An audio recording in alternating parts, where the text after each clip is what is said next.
What if two positive integers that add up to 20 could lead us straight into calculus? In this video, a simple arithmetic condition turns into a full optimization problem, and the correct answer is far from obvious at first glance. Stay until the end to see how analytical reasoning gives a definitive result. We are given two positive integers a and b, such that a plus b is equal to 20. Our objective is to determine the maximum possible value of a squared times b. Is it 1,000? Or 1,152? Or 1,176? Or 1,183? Or 1,193? Instead of guessing values, we will solve the problem using a clear analytical method. We begin by defining a to be equal to x. Since a plus b equals 20, it follows that b is equal to 20 minus x. Substituting these expressions into a squared times b, we obtain a function depending on a single variable. In words, the function f of x is equal to x squared times the quantity 20 minus x. We now simplify this expression. Multiplying out x squared times 20 gives 20 times x squared, and x squared times minus x gives minus x cubed. Therefore, the function can be written as minus x cubed plus 20 times x squared. To find the maximum value of this function, we use calculus. We compute the derivative of f of x. The derivative of minus x cubed is minus 3 times x squared, and the derivative of 20 times x squared is 40 times x. As a result, the derivative f prime of x is equal to minus 3 times x squared plus 40 times x.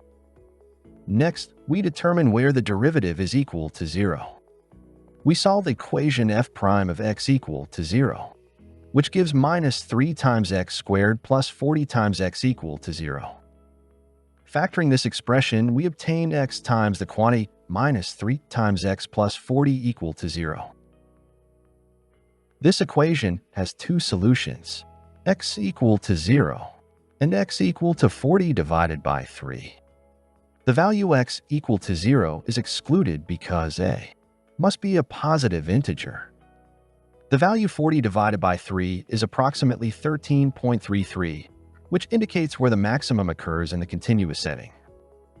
Since a must be an integer, we now test the integer values closest to 13.33. First, we take a equal to 13.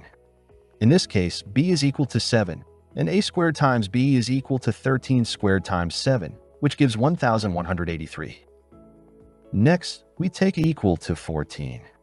Then b is equal to 6, and a squared times b is equal to 14 squared times 6, which gives 1,176. Comparing these results shows that the maximum value, which is 1,183, occurs when a is equal to 13 and b is equal to 7. This example demonstrates how studying a function, computing its derivative, and solving the equation where the derivative equals 0 allows us to solve an integer optimization problem in a systematic and reliable way. If you learned from this step-by-step analytical approach, like the video, subscribe to the channel and activate the notification bell for more of this content, and share the video with anyone who enjoys logical problem solving. More mathematical challenges and complete solutions are coming soon. Finally, if you truly enjoy this kind of educational content and you want to take your own YouTube journey to the next level, I invite you to check out vidIQ using the link in the description.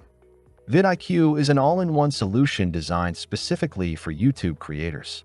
It allows you to schedule and publish posts directly on YouTube, analyze your channel's growth with detailed insights, generate thumbnails, create video scripts, and access a wide variety of other powerful tools all in one place.